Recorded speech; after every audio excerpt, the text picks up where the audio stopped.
எதிரொலி உறவுகளுக்கு வணக்கம். எதிரொலியின் இன்றைய இரவு நேர செய்திகள். முதலில் தலைப்பு செய்திகள்.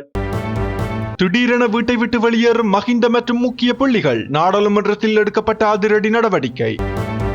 மக்களின் வங்கிக் கணக்குகளுக்கு பெறப்போகும் பணம். அரசாங்கம் வெளியிட்டுள்ள மகிழ்ச்சி அறிவிப்பு.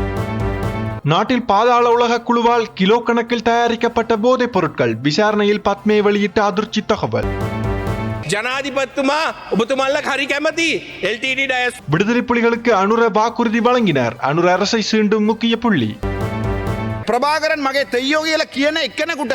நான் ஜெனீவாவில் சென்று முறையிடப் போகிறேன். முடிந்தால் என்னை கைது செய்யுங்கள். நாடாளுமன்றத்தில் திடீரென கொந்தளித்த அர்ச்சுனா. புற்றுநோய்க்கு கண்டுபிடிக்கப்பட்ட தடுப்பூசி 100% செயற்திறன். ரஷ்யாவின் மகிழ்ச்சி அறிவிப்பு. இதுபோன்ற செய்திகளை உடனுக்குடன் அறிந்து கொள்ள நமது எதிரொலி சேனலை சப்ஸ்கிரைப் செய்து இணைந்திருங்கள். தொடர்பான விரிவான செய்திகள்.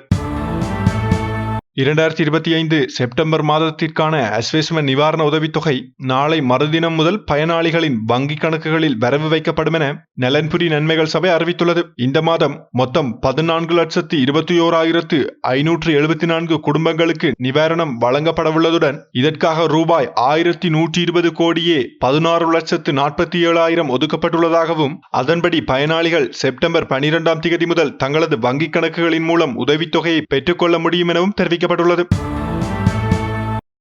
இந்தோனேசியாவில் வைத்து கைது செய்யப்பட்ட பாதாள உலக குழு தலைவர் கெஹல்பத்ர பத்மே தனது குழுவுடன் சேர்ந்து சமீபத்தில் மித்தனியாவில் வைத்து 13 கிலோகிராம் ஐஸ் போதைப் பொருளை தயாரித்ததாக போலீஸ் விசாரணையில் தகவல் தெரிவித்துள்ளார். மேலும் பத்மே கூறியதன்படி இந்த போதைப் பொருட்களை தயாரிப்பதில் இரு ஈரானிய நிபுணர்கள் அவர்களுக்கு உதவி செய்துள்ளதாகவும் இவர்களின் தொழில்நுட்ப கையேடு மற்றும் அனுபவத்தை பயன்படுத்தி இறக்குமதியான ரசாயனங்களை ஐஸ் போதைப் பொருளாக மாற்றுவதில் தனது குழு செயற்பட்டதாகவும் மேலும் போதைப் பொருளை நேரடியாக இறக்குமதி செய்வதை விட இறக்குமதி செய்யப்பட்ட ரசாயனங்களை உற்பத்தியில் பயன்படுத்துவதால் அதிக லாபம் கிடைக்கும் என்பதாலேயே இதுபோல் ரசாயனங்கள் இறக்குமதி செய்யப்பட்டதாகவும் அவர் தெரிவித்துள்ளார். மேலும் இந்த ரசாயனங்கள் எந்தவொரு சந்தேகமும் ஏற்படுத்தாமல் வேறு தயாரிப்பு பொருட்களின் வடிவில் இறக்குமதி செய்யப்பட்டதாக அவர் குறிப்பிட்டுள்ளார்.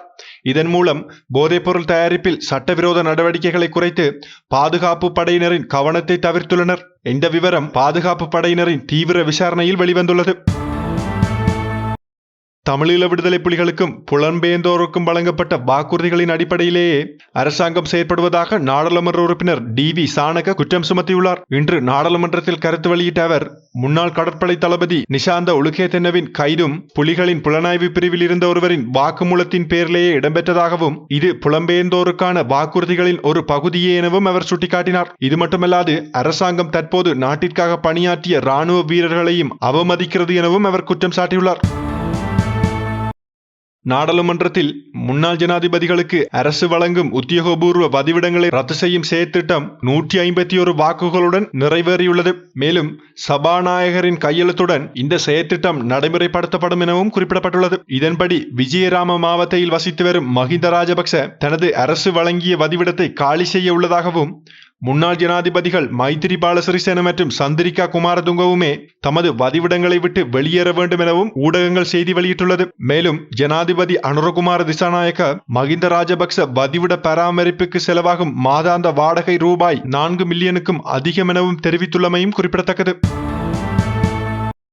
தமிழர்களுக்கு எதிராக நாட்டில் நடைபெற்ற குற்றங்கள் தொடர்பில் ஜெனீவா சென்று தான் முறையிடப் போவதாக நாடாளுமன்ற உறுப்பினர் ராமநாதன் அர்ச்சுனா தெரிவித்துள்ளார். இன்றைய நாடாளுமன்ற அமர்வில் உரையாற்றும் போதே அவர் இந்த விடயத்தை குறிப்பிட்டுள்ளார். மேலும் தமிழீழ விடுதலை புலிகளின் தலைவர் பயங்கரவாதி அல்ல என்றும் அதுபோல மக்கள் விடுதலை முன்னணியின் ஸ்தாபகர் ரோஹண விஜயவீரவும் பயங்கரவாதி இல்லை என்றும் கூறினார். மேலும் வடக்கு மக்களுக்கு ஆளும் கட்சியின் அமைச்சர்கள் யாரென தெரியாமலேயே அவர்கள் ஒரு காலத்தில் அரசுக்கு எதிராக போராடியதால் வாக்களித்ததாக சுட்டிக்காட்டினார். இது மட்டுமல்லாது வடக்கு கிழக்கில் குற்றச்செயல்கள் நடப்பினும் எந்த நடவடிக்கையும் எடுக்கப்படவில்லை. ஆனால் முன்னாள் ஜனாதிபதி ரணில் விக்ரமசிங்கவை கைது செய்தது அநியாயம் எனவும் குறிப்பிட்டார். மேலும் அர்ச்சுனா தெரிவிக்கையில் தமிழர்களுக்கு எதிரான குற்றச்செயல்கள் குறித்து ஜெனீவாவில் புகார் அளிப்பேன் எனவும் பின்னர் கைது செய்ய விரும்பினால் கைது செய்யுங்கள் எனவும் ஆனால் ஒரு நாள் சிங்கள மக்கள் வாழும் தொகுதியில் போட்டியிட்டு உங்கள் கட்சியின் வலிமையை சோதிப்பேன் எனவும் சவால் விடுத்துள்ளார்.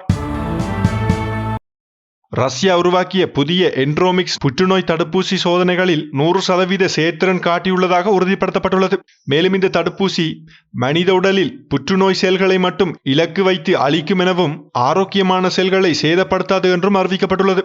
மேலும் சோதனைகளில் எந்தவித பக்க விளைவுகளும் காணப்படவில்லை எனவும் தற்போது தேர்ந்தெடுக்கப்பட்ட புற்றுநோய் மையங்களில் ஆரம்பகட்ட பயன்பாட்டில் உள்ளதாகவும், இது மட்டுமல்லாது இந்த தடுப்பு மருந்தின் இறுதிக்கட்ட சோதனைகள் முடிந்த பிறகு பொதுமக்களுக்கு இலவசமாக வழங்கப்படும் எனவும் ரஷ்யா தெரிவித்துள்ளது. இத்துடன் எதிரொலியின் இன்றைய இரவு நேர செய்திகள் நிறைவடைகின்றன. இன்றைய இரவு நேர செய்தி தொடர்பான உங்களுடைய கருத்துக்களை கீழே பதிவிடுங்கள். மேலும் இதுபோன்ற செய்திகளை உடனுக்குடன் அறிந்து கொள்ள நமது எதிரொலி சேனலை சப்ஸ்கிரைப் செய்து இணைந்திருங்கள்.